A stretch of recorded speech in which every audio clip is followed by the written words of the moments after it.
অনেকেই আমাদের ভিডিওর কমেন্টসে বলে যে আপনারা শুধু পিসিগুলো দেখান, একটু রান করেও তো দেখাইতে পারেন। তো ভাবলাম আজকের এই ভিডিওতে একটা পিসি রান করেই দেখাই। তো তার আগে একটু বলি, যারা একদমই নতুন আমাদের এই ভিডিওটা দেখতেছেন, যে এই প্রোডাক্টগুলো সম্পর্কে একদমই নতুন, জানেন না কিছু, তাদেরকে বলবো এগুলোকে বলা হয় মিনি পিসি। অর্থাৎ ট্র্যাডিশনাল যে পিসিগুলো থাকে বা ডেস্কটপ থাকে ওইগুলারই কম্প্যাক্ট ভার্সন, ছোট সাইজ। অ্যান্ড এইটা রান করার জন্য একটা কিবোর্ড লাগবে, একটা মাউস লাগবে আর একটা মনিটর লাগবে। এই তিনটা জিনিস হলেই এই প্রোডাক্টটাকে রান করতে পারবেন এবং নর্মাল ডেস্কটপে যে কাজগুলো করেন, যেভাবে কাজ করেন সেমভাবেই এই প্রোডাক্টটা দিয়ে আপনার কাজগুলো করতে পারবেন। তার আগে বলি, এগুলো আপনার বিভিন্ন ভেরিয়েন্টের হয়, বিভিন্ন জেনারেশনের হয়। যেমন আমার হাতে যেটা আছে এটা হলো 12 জেনারেশনের একটা মিনি পিসি। এই পিসিটাকে আমি রান করব, যদিও আমাদের কাছে 4 জেন থেকে শুরু করে 12 জেন এবং 13 জেনারেশন পর্যন্ত মিনি পিসি আছে।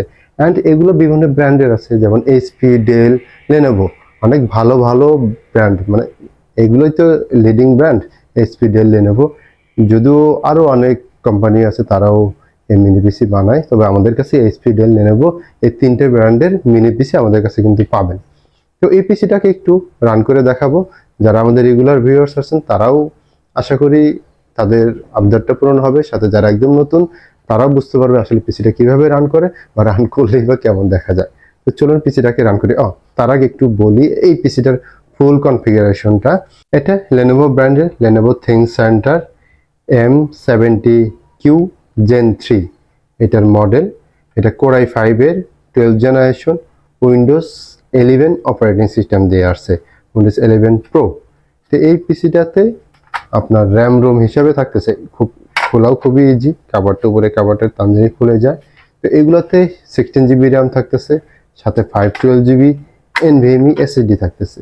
র্যামের স্লট বা এসএসডি স্লটটা পিছনে থাকে, যদিও এখানে দেখতে পাচ্ছেন দুইটা র্যামের স্লট। আপনার সিঙ্গেল 32 জিবি বা 32 প্লাস 64 জিবি পর্যন্ত র্যাম আপডেট করতে পারবে। NVMe SSD আছে 512 জিবি, এটাও 512 জিবি বাদ দিয়ে 1 টিবি আপনারা লাগাই নিতে পারবেন। শুধু তাই নয়, এর উপর পার্টে এখানে 2.5 সাইজের যে এসএসডি বা হার্ড ডিস্ক ওগুলো কিন্তু এখানে লাগাইতে পারবেন। এটা হলো এর কুলিং সিস্টেম, যেটা মেশিনটাকে ঠান্ডা রাখে। কুলিং সিস্টেমের নিচে এখানে হিটসিং দেওয়া আছে, তার নিচে এর ডেস্কটপ যে প্রসেসর, নর্মাল আপনার ট্র্যাডিশনাল যে পিসিগুলো আছে বা নর্মাল যে ডেস্কটপ পিসিগুলো আছে ওগুলোর মতোই এগুলোর প্রসেসর। অ্যান্ড সাথে পোর্টস ফ্যাসিলিটি একটু দেখাই, যেমন হেডফোন জ্যাক, এখানে USB 3 পোর্ট আছে দুইটা, অ্যান্ড টাইপ সি পোর্টও আছে। এটা পাওয়ার বাটন, এখানে লেনোভো ব্র্যান্ডিং তাদের লেখাটা, এটা হলো থিংকসেন্টার সিরিজ, সেই সিরিজের লেখা।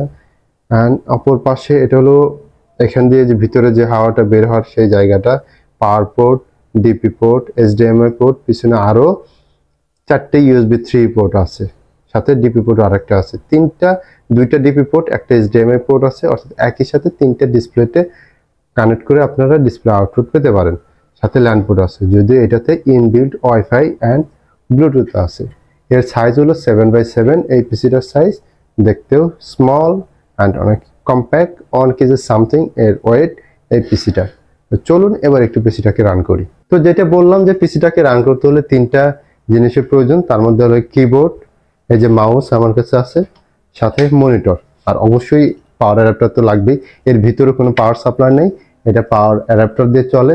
এই যে ল্যাপটপে যেরকম অ্যাডাপ্টার দেখেন চার্জ করার জন্য, তো এটার ভিতরে তার ব্যাটারি নেই, জাস্ট অ্যাডাপ্টার যেটা দিয়ে পিসিটাকে রান করবেন। তো এইটার পোর্টস যেটা দেখাইলাম, এই যে এখানে এটা হলো পাওয়ার অ্যাডাপ্টার পোর্ট। এই পাওয়ার কেবলটা আমি এই পাওয়ার এখানে দিলাম। দেন কিবোর্ড মাউস, এগুলো পিছনে 4টা, সামনে আরো 2টা পোর্ট আছে, এগুলো যে কোনো একটাতে লাগালে কিন্তু হয়ে যাবে। তবে এখানে একটা বিষয় আছে, যেমন মাউস তো আমি যে কোনো একটাতে লাগাইলাম, সমস্যা নাই। তারপরে আমি HDMI কানেক্ট করলাম, আমি ডিপিও কানেক্ট করতে পারতাম, যদি আপনার মনিটরে ডিপি পোর্ট থাকে তাহলে খুবই ভালো। বাট এই HDMI এর পাশে আর একটা পোর্ট দেখে, এই যে USB পোর্টটা, এটা হলো কিবোর্ডের সাইন দেওয়া আছে, সিম্বল দেওয়া আছে। এখানে যদি আপনার এই কিবোর্ডের লাইনটা দেন তাহলে কিন্তু এই পিসিটাকে রান করার জন্য আপনার এই পাওয়ার বাটনের প্রয়োজন পড়বে না। পাওয়ার বাটন ছাড়াই কিন্তু পিসিটাকে রান করা যাবে। আমি কিন্তু লাইন দিছি, পিসিটা রান করি নাই, পাওয়ার বাটন দিয়েও রান করা যাবে। বাট আমি পিসিটাকে রাখলাম অ্যান্ড কিবোর্ডের সাইন আলা ইউএসবিতে আমি কিবোর্ডের লাইনটা দিছি। এখন এই কিবোর্ড দিয়ে পিসিটাকে রান করতেছি। যেমন কিবোর্ডে অল্টার প্লাস পি প্রেস করলাম, আমার পিসিটা দেখবেন রান হয়ে গেছে অলরেডি। যেখানে বাতি চলে আসছে, হয়তো ক্যামেরাতে বোঝা যাচ্ছে কিনা, এখানে এই যে ডিসপ্লেতে দেখেন অলরেডি চলে আসছে। এখানে ভিডিও কিন্তু কোনো কাট কোনো কিছু করা হয়নি, এই যে অলরেডি চলে আসছে। এখন ভিতরে ফুল কনফিগারেশনটা দেখা যাবে। এখানে উইন্ডোজ 11 দিয়ে আসছে, পিসিটা রান হয়ে গেল।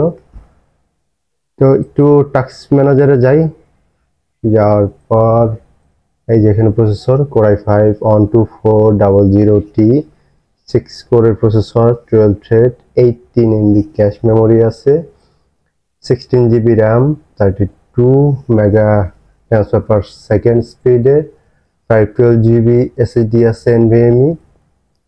এইটাতে যেটা বললাম যে আপনার ল্যানে তো আপনার নেটের কানেকশন, নেটের ফ্যাসিলিটি পাবেনই, সাথে আপনার ইনবিল্ট ওয়াইফাই আছে অ্যান্ড ওয়াইফাই ভার্সন 6 আছে এইটাতে। পাশাপাশি কিন্তু এটাতে ব্লুটুথও আছে। এখানে কিন্তু ব্লুটুথও, আপনার ব্লুটুথ হেডফোন হোক মাউস হোক এটাও কিন্তু কানেক্ট করতে পারবেন। অ্যান্ড সাথে ইন্টেল ইউএসডি গ্রাফিক্স, এটাতে ইন্টিগ্রেটেড গ্রাফিক্স, এটা শেয়ার গ্রাফিক্স আর কি। তো এটা তো থাকতেছে। এ হলো পিসির যে রান করার পর ভিতরের কনফিগারেশনটা দেখাইলাম। আর ওয়াইফাই অলরেডি এটা আমাকে যেহেতু রান করছে ওয়াইফাইটা কানেক্ট আছে, যে এখানে ওয়াইফাই ফুল লিস্টটা দেখাচ্ছে, যেহেতু ইনবিল্ট ওয়াইফাই আছে।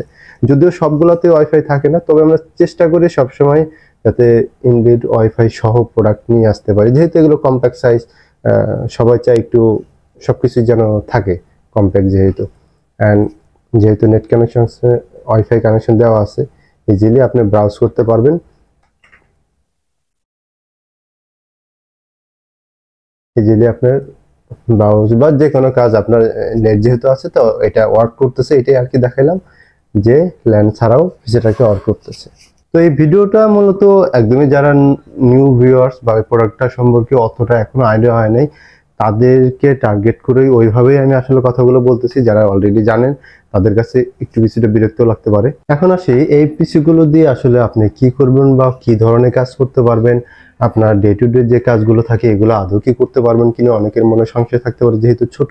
তো প্রসেসর যেটা দেখাইলাম আমি রান করে, এটা নর্মাল একটা ডেস্কটপ প্রসেসর, তো বেশ পাওয়ারফুল অ্যান্ড আপডেট জেনারেশনের প্রসেসর, কিন্তু 12 জেনারেশনের।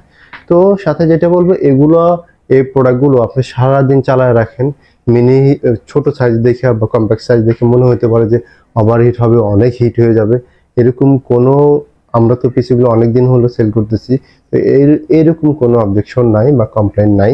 তো ফিডব্যাকটা ওভারঅল খুবই ভালো। তো ডে টু ডে যে কাজগুলো আছে এগুলো সুন্দরভাবেই করতে পারবেন।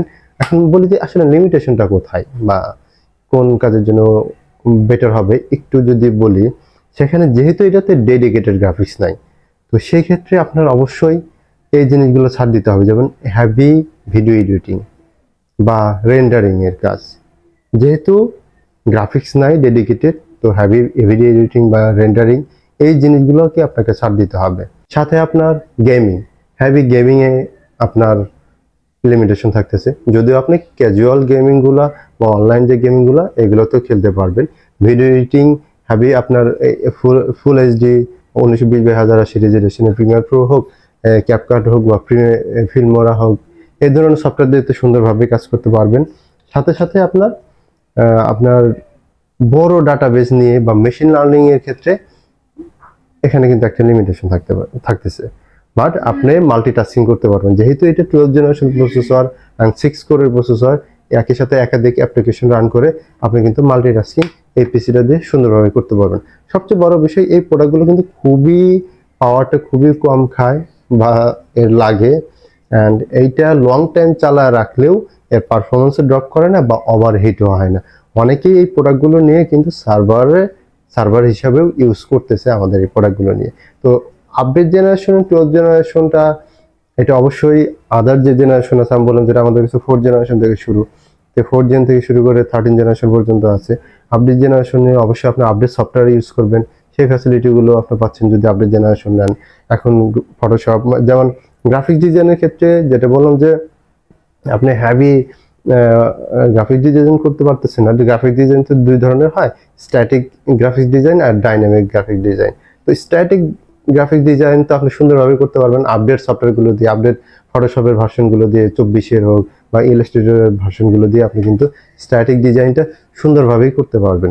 ডাইনামিক ডিজাইনের ক্ষেত্রে সেখানে কিন্তু কিছুটা লিমিটেশন থাকতেছে, যেহেতু আপনার ডেডিকেটেড গ্রাফিক্স নেই।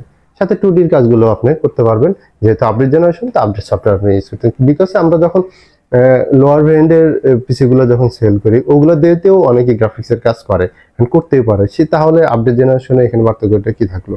সেক্ষেত্রে হয় কি, আপনার লোয়ার জেনারেশনের পিসিগুলো দিয়ে যখন কাজ করতে যায় সফটওয়্যারে, তখন কিন্তু ওই আপডেট ভার্সনের সফটওয়্যার দিয়ে কাজ করলে কিন্তু পিসিগুলোতে একটু প্রেশার পড়ে, তখন কিন্তু ওই দিকটা ছাড় দিতে হয়। বাজেট কম কিন্তু কিছু দিক দিয়ে ছাড় দিতে হয়। আবার আপডেট জেনারেশন একটা নিলেন, এটা প্রসেসর ভালো, প্রসেসর কোর ভালো, গ্রাফিক্স ভালো, সেদিক দিয়ে আপনার আপডেট ভার্সনের সফটওয়্যার দিয়ে আপনি কিন্তু আপনার কাজগুলো করে সুন্দরভাবে স্মুথলি করতে পারবেন। তো এই প্রোডাক্টগুলো আমাদের কাছে আছে। যদিও আমরা এই 12 জেনারেশন অ্যান্ড 13 জেনারেশন, এই দুইটা জেনারেশনের প্রোডাক্টগুলো আমরা 1 ইয়ার ওয়ারেন্টি দিয়ে থাকি। অ্যান্ড 12 জেনারেশনের প্রাইসটা আমি 13 জেনারেশনটা একটু দেখাই, আমার পাশে আছে। এখানে হলো 13 জেনারেশনের, দেখতে সব সেমই। এটা সাইজ যেটা বললাম 7x7। তো এই 13 জেনারেশন আর এই 12 জেনারেশন দুইটার প্রাইস হলো আপনার 12 জেনারেশন হলো 47,000 টাকা, 1 বছর ওয়ারেন্টি থাকবে, 16 জিবি র্যাম, সাথে 512 জিবি NVMe SSD। 13 জেনারেশনটাও সেম, এটার প্রাইস পড়বে 53,000 টাকা লেনোভোর। এটার মডেল হলো লেনোভো থিংকসেন্ট্রে নিউ 50Q Gen 4। এটা হলো 13 জেনারেশনের লেনোভো ব্র্যান্ডের। তো এছাড়া আমাদের কাছে 10 জেনারেশন আছে, ওগুলো প্রাইস কম, ওগুলো 26,000 টাকা করে, 8 256 GB, 8 GB RAM, 256 GB SSD দিয়ে। 8 জেনারেশন আছে 18,000 টাকা দিয়ে, 8 256। 6 জেনারেশন আছে, 7 জেনারেশন আছে, এই যে এভাবে আমাদের কাছে সর্বনিম্ন 4 জেনারেশন আছে, i3 4 জেনারেশন। যারা আপনার একদমই বেসিক কাজের জন্য নিবে, তারা i3 4 জেনারেশনটা নিতে পারে, যে জাস্ট নেট ব্রাউজ করবে বা শপিং, কিছু হিসাব নিকাশের কাজ, ওয়ার্ড এক্সেলের কাজ করবে, এইসব কাজের জন্য i3 4 জেনারেশন নিতে পারে। স্লো কিন্তু না, কোনোটাই কিন্তু স্লো না, তো ওইটা নিতে পারে। ওগুলো মাত্র 7,500 টাকা, 4 জিবি র্যাম, 128 জিবি SSD দিয়ে। এরকম বিভিন্ন ভ্যারিয়েন্টের আছে। আমাদের কাছে ডেডিকেটেড গ্রাফিক্স সহ আছে, যেমন 10 জেনারেশনের মধ্যে এখন বর্তমানে i7 10 জেন ছিল, ওগুলা অলরেডি স্টক আউট হয়ে গেছে, ইনশাল্লাহ সামনে আবার আসবে। i5 10 জেনারেশন আছে স্টকে, 2 GB ডেডিকেটেড গ্রাফিক্স দিয়ে। ওগুলো নিয়ে কিন্তু আরেকটু বেটার গ্রাফিক্সের কাজ করা যায়, বা 3D ক্যাড কাজ করে, যেহেতু এই পিসির মধ্যে, মিনি পিসির মধ্যে যেগুলো গ্রাফিক্স কার্ড দিয়ে আসে, ওগুলা প্রফেশনাল গ্রাফিক্স কার্ড দিয়ে আসে, NVIDIA কোয়াড্রো সিরিজের গ্রাফিক্স কার্ড দিয়ে আসে। তো এইরকম বিভিন্ন টাইপের মিনি পিসি কিন্তু আমাদের কাছে আছে। তো এই প্রোডাক্টগুলো ইউজ করা, রান করা বা বহন করা সব দিক দিয়ে খুবই ইজি অ্যান্ড সহজ। আই থিঙ্ক আপনাদের ভালো লাগবে। আর প্রোডাক্টটা রান করে দেখাইলাম। আর সাথে এতটুকু আশ্বস্ত করতে পারি, আপনার সেল, আমাদের সার্ভিস যেটা থাকতেছে, যেমন 12 জেনারেশনে 1 বছরের ওয়ারেন্টি থাকতেছে, লাইফ টাইম সার্ভিস থাকতেছে, আর সার্ভিস ওয়ারেন্টি থাকতেছে। আর 6 জেন বা 4 জেন থেকে আদার যে জেনারেশন বা ওগুলো 3 মাসের রিপ্লেসমেন্ট গ্যারান্টি থাকে, লাইফ টাইম সার্ভিস ওয়ারেন্টি থাকে। আমাদের কাছ থেকে ওয়ারেন্টি ফ্যাসিলিটি আই থিঙ্ক আমরা ভালো দিতে পারবো। আর সাথে প্রোডাক্টগুলো আপনারা আমাদের শপে এসে নিতে পারেন। এটা এলিফ্যান্ট রোড মাল্টিপ্ল্যান সেন্টারের 9 তলায় 941 নম্বর শপ, এবং 10 তলায় 1014 নম্বর শপ মাল্টিপ্ল্যানে এলিফ্যান্ট রোডে। আর মিরপুর 10এ আসতে পারেন, এখানে আমাদের নতুন ব্রাঞ্চ নেওয়া হয়েছে, যেখান থেকে ভিডিওটা করতেছি। এটা মিরপুর 10 FS স্কোয়ারের 7 তলায় 717 নম্বর শপ। তো এগুলো address and contact number, branch wise contact number video ডিসক্রিপশনে দেওয়া থাকবে, ওখান থেকে কালেক্ট করে নিতে পারেন। আর যদি কোনো কিছু জানার থাকে বা বলার থাকে, আমাদেরকে হোয়াটসঅ্যাপ করতে পারেন অথবা ফোনে যোগাযোগ করতে পারেন। তবে এই ভিডিওটা এখানে শেষ করতেছি। সকলে ভালো থাকবেন, সুস্থ থাকবেন, আল্লাহ হাফেজ।